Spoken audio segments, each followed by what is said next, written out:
So, hello guys, my name is Richard G. Bacona and I am a grade 11 UM student. Today, babahagi ko sa inyo kung paano nga ba natin maiiwasan ang pagpapanik attack kapag tayo ay nagsasalita sa harap ng maraming tao. So, before anything else, I'm not a professional but I have experience like this. So to address the issue, so karamihan sa atin ay nagpa-panic attack, nanginginig at minsan ay ang karamihan ay natatakot talaga sa mikropono na nagdudulot ng mga hindi kanais-nais na mga pangyayari.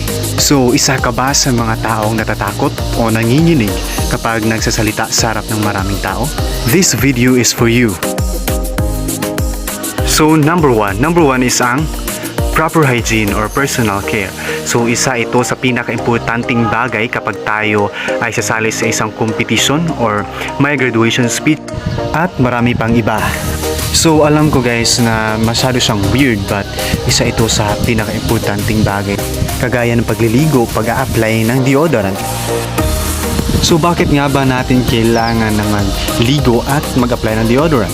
So una sa lahat guys, ang hindi pagliligo at hindi pag-a-apply ng deodorant at marami pang iba ay nagkukos ng distraction lalo na kapag ikaw ay sobrang conservative sa iyong sarili. So at nasa kalaunay papawisin ka na. So of course mag-overthink ka kasi nasa public place ka. So every time magiging concern mo yung amoy mo o magiging concern mo yung reaction ng tao mo sa iyo. So the best thing to do is to make yourself yung komportable lang at wala kang masyadong iniisip. Yung iniisip mo lang is yung ultimate goal mo, which is to improve or to develop your speech or your yung sasabihin mo sa harap ng maraming tao. Number 2 is to practice your speech or ano yung sasabihin mo sa harap ng maraming tao. So, para sa akin guys, kung ikaw ay sasali sa isang competition, lalo na kapag ito ay on the spot script writing, so it is better to familiarize and not to memorize kasi of course you have a small amount of time, so hindi mo kayang i-memorize lahat yun. So ang gawin mo lang is to familiarize kung ano yung flow ng iyong speech or yung talumpati mo or kahit ano. But if you have enough time, of course, mas magandang i-memorize mo kagaya ng graduation speech at yung tipong pinag-preparean mo talaga. So it's better of course to memorize. But if it is on the spot, you have to familiarize and not to memorize.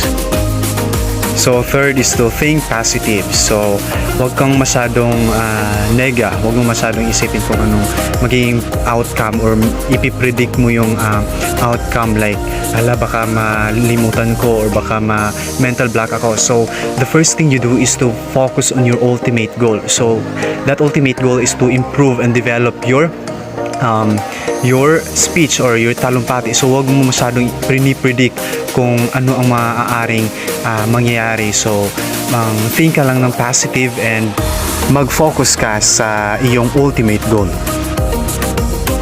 So lip trills, ito ay kadalasang ginagawa sa choir. So nakakatulong ito lalo na sa kakalma ng iyong bibig.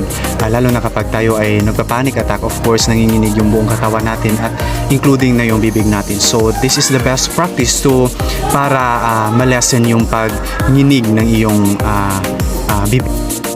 So ang pinaka-last ay ang calm and do your best.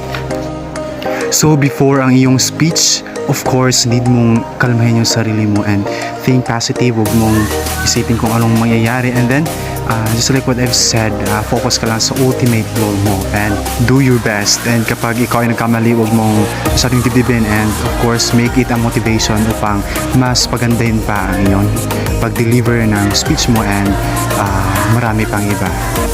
So, ang pinaka-main na advice ko sa inyong lahat ay ang mag-try lang ng try and practice because trying is the beginning of practice and practice makes everything perfect. That would be all. Thank you.